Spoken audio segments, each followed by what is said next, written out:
Welcome back to the deep dive. We're here to unpack complex stories, look at the sources, and find those key strategic points you need. Today, we're jumping straight into the thick of European football transfers. It's all about one specific buzzing rumor. Yeah, the potential move of central midfielder Ezequiel Palacios from Bayer Leverkusen to West Ham United. We're using excerpts from Transfer Feed here, and our mission, really, is to get under the skin of this one big question. Why would West Ham, after finishing 14th, potentially splash, what, $45 million on a player known for injuries? Seems risky. Absolutely. And that tension, that risk versus reward, is exactly what we want to explore for you, the listener. We're skipping the gossip. We want to dig into the strategic why. Why this player? Why now? And what does this specific chase tell us about, the market pressures on a team like West Ham? Okay, let's get the basics down first. Palacios, 27 years old, Yeah. Argentinian international, plays central midfield for Leverkusen. And that rumored fee, $45 million? Yeah. That's a serious figure, especially considering he's locked into a long contract where he A is. very long contract. Right. So let's profile the player first. If West Ham are thinking $45 million, what exactly is Palacios bringing? The quality must be top tier. Our sources mentioned he was pretty consistent last season, made a real impact. Yeah, 38 appearances for Leverkusen across all competitions. That's a solid return. It is, and that's impressive volume. But what's really key here, context-wise, is his contract situation. It runs until 2028. He's not pushing for a move. Leverkusen aren't desperate to sell. So that $45 million isn't just buying talent. It's the price to break a long-term commitment at a successful club that, frankly, doesn't need the cash. They're paying a premium to disrupt Leverkusen's plans then. Exactly. A significant premium. Okay, but let's address the elephant in the room, the injuries. The source material doesn't shy away from this. Even with that strong run last season, 38 games is good. But that history, it's a major caveat, right? It absolutely is. And that's the core calculation West Ham has to make. How do you weigh that recent performance against the historical risk? It feels like a massive gamble, especially for a club needing stability after finishing 14th. Can they really afford their main summer signing to potentially be sidelined? Well, can they afford not to take a calculated risk? That 14th place finish wasn't just unlucky. It showed some real fundamental issues in the middle of the park. Yeah. Lack of control, lack of dynamism. Okay, so that brings us neatly to West Ham's side of things.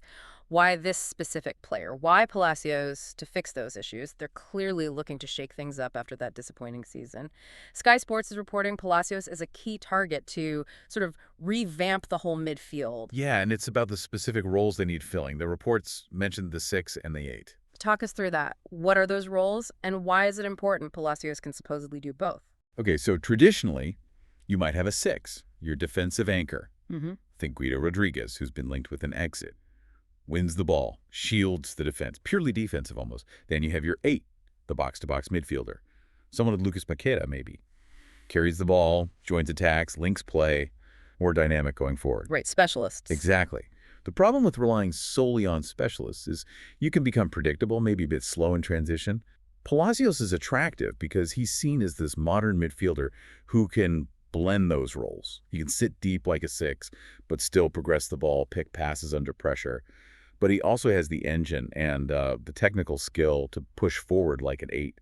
Gives them tactical flexibility. Ah, okay. So the rumors about Rodriguez and Paqueta potentially leaving, that fits this narrative then? It fits perfectly. It suggests West Ham aren't just swapping players, they're changing their entire midfield philosophy. Moving away from those defined roles towards something more fluid.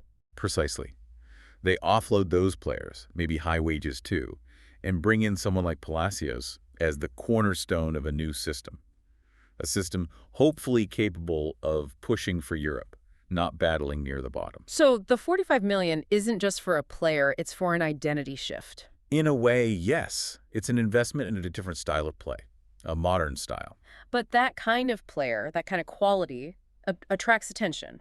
West Ham aren't the only ones interested, surely. No, definitely not. The competition makes this whole thing even trickier for them. Who else is in the mix? The sources mention a few names, Al Ali, Al Nassr, and Fenerbahce as well. Right, and the key detail there is the Saudi clubs, Al Ali and Al Nassr. They apparently made inquiries over the summer. Okay, Saudi Pro League interest. How does that change the game for West Ham?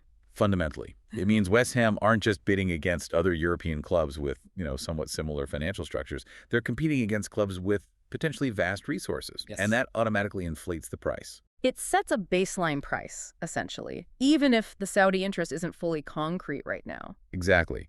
Leverkusen knows there's potentially a very wealthy buyer out there.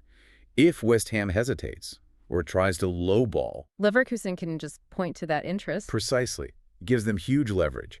West Ham probably can't compete on wages with the Saudi clubs either, so they have to make the transfer fee very attractive, aggressively attractive. So West Ham are potentially paying a Saudi tax on top of everything else, a premium just because those clubs might be interested. That's a good way to put it. It's the reality for clubs in their position now. Yeah. They're navigating this complex global market. Which must make the injury risk feel even heavier. No doubt. It increases the stakes significantly. But West Ham seem aware of this. They aren't putting all their eggs in one basket. Right, the alternatives. The source mentioned other central midfielders on their short list. Let's see, are Loftus-Cheek, and Raskin, Jay Rodoni. Yeah, that list shows they have backup plans. It confirms the strategic priority isn't just Palacios the player, but the type of player, that versatile 6'8" profile. If Palacios proves too expensive, maybe because of the Saudi factor, or if the injury risk just looks too daunting up close. They have other options ready to go, potentially cheaper ones, presumably. Potentially. It shows they're being pragmatic, focusing on the tactical need above all else, even if Palacios is, on paper, the ideal but riskiest fit. Okay, so let's try and pull this together. What are the main takeaways here? We've got West Ham needing a midfield overhaul after finishing 14th. They need that dynamic presence Palacios offers. Check. They've identified him as the prime target, but he comes with a huge price tag, $45 million, and a significant injury history. High risk, high reward. Definitely. And that price is inflated further by competition, particularly from the Saudi Pro League, which changes the whole negotiation dynamic. So West Ham are caught in his bind. Tactical necessity, pushing them towards a very expensive, potentially fragile solution. It's a massive strategic gamble. Can they afford the fee? Can they afford the risk associated with the fee and the injuries?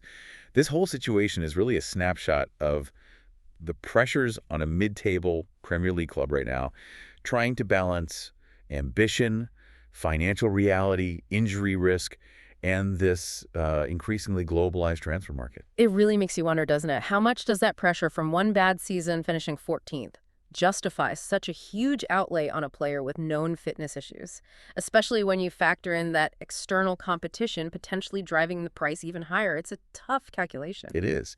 And it's something for you, the listener, to really mull over as this transfer story develops. Will they pull the trigger? Can they afford not to? Lots to think about. That's all we have time for on this deep dive. Thanks for joining us. We'll catch you on the next one.